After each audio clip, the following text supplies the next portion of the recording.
سورہ اخلاص بیان توحید کا خالص ہے، اس میں هو اللہ احد، وہ اللہ ہے، وہ ایک ہے۔ خالص بیان سے پہلے ساری کائنات کو اللہ تبارک و تعالیٰ نے جس ذات کی جانب متوجہ فرمایا ہے، وہ ذات میرے اور آپ کے آقا و مولا نبی اکرم صلی اللہ علیہ وآلہ وسلم کی ذات ہے۔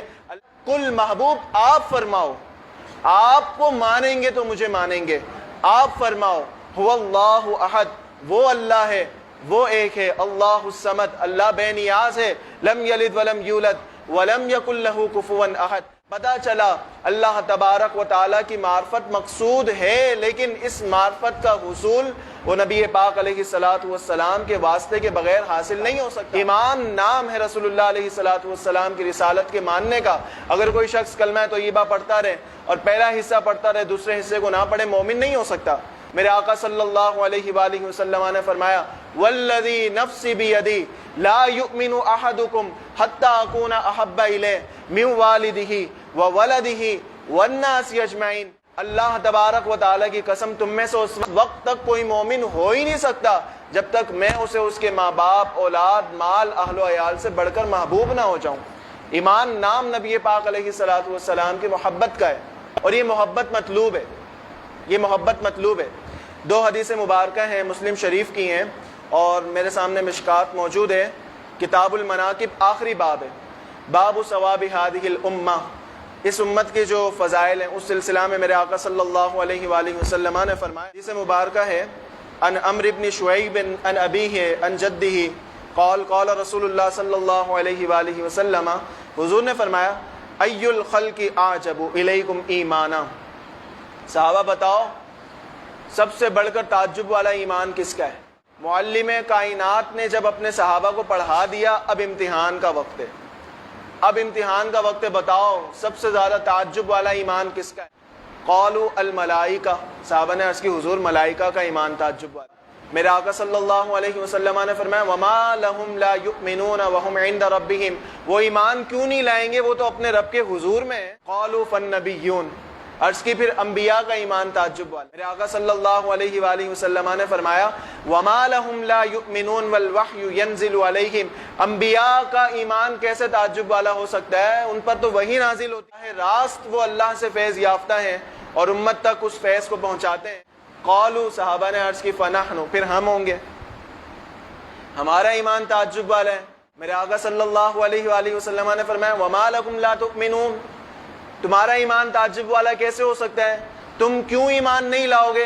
وَأَنَا بَيْنَ أَظْهُرِكُمْ، حالانکہ میں تمہارے سامنے۔ سورج کو عصر کے وقت پر آتے ہوئے تم نے دیکھا، چاند کے دو ٹکڑے ہوتے ہوئے تم نے دیکھا، درخت جڑوں کے بل میری بارگاہ میں حاضر ہوا تم نے دیکھا، اور ایک آب خورے میں میں نے انگلیوں کو ڈالا، 1400 صحابہ نے اس سے سیر ہو کر پیا، وہ تم نے دیکھا، اونٹ نے میری بارگاہ میں آ کر اپنے مالک کی شکایت کی تم نے دیکھا، چڑیا نے اپنے بچوں سے متعلق میری بارگاہ میں آ کر شکایت کی تم نے دیکھا، جب تمہیں بھوک کی شدت تھی اور میں نے گٹلی کو اونٹ کی کوہان میں ڈبویا اور اس کے بعد اس سے درخت نکل آیا، وہ تم نے دیکھا، تو میں تو تمہارے سامنے موجود ہوں، تم نے معجزات کو دیکھا ہے، تو پھر تمہارا ایمان تعجب والا کیسے ہو سکتا ہے؟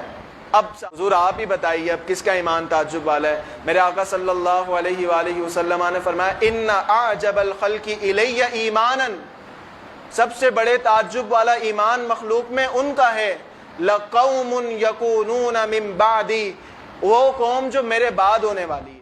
یعنی حضور نے میرا اور آپ کا تذکرہ کیا، حضور نے اپنے زمانے کے بعد والوں کا ذکر کیا، ان کا ایمان تعجب والا ہے۔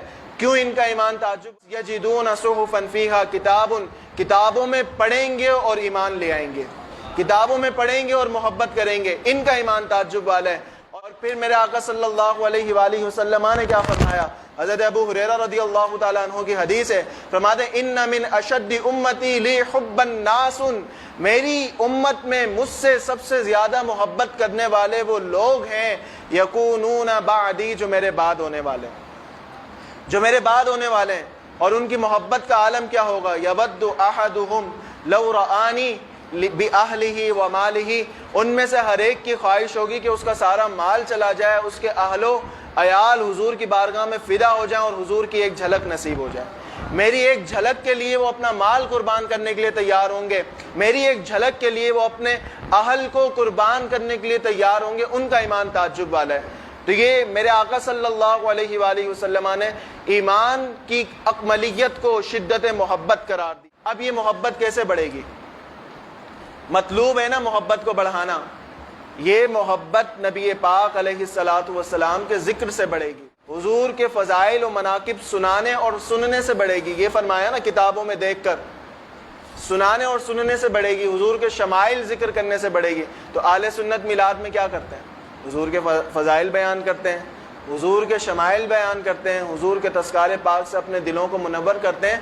تو جو مقصود تھا محبت کو بڑھانا وہی بڑھائی جاتی ہے۔ اہل اسلام کا طریقہ کار ہے، یہ آج کا کوئی نیا طریقہ نہیں ہے، بلکہ فرمایا لا زال اہل الاسلام یختلفون بمولدہ الکریم، ہمیشہ سے حافظ ابن حجر اسقلانی فرماتے ہیں اہل اسلام کا یہ طریقہ کار رہا، وہ رسول اللہ علیہ الصلوۃ والسلام کا میلاد مناتے تھے، مناتے ہیں اور مناتے رہیں گے۔ اللہ تبارک و تعالی ہمیں رسول اللہ علیہ الصلوۃ والسلام کا میلاد منانے، سمجھنے اور حضور کی سیرت پہ عمل کرنے کی توفیق عطا فرمائے۔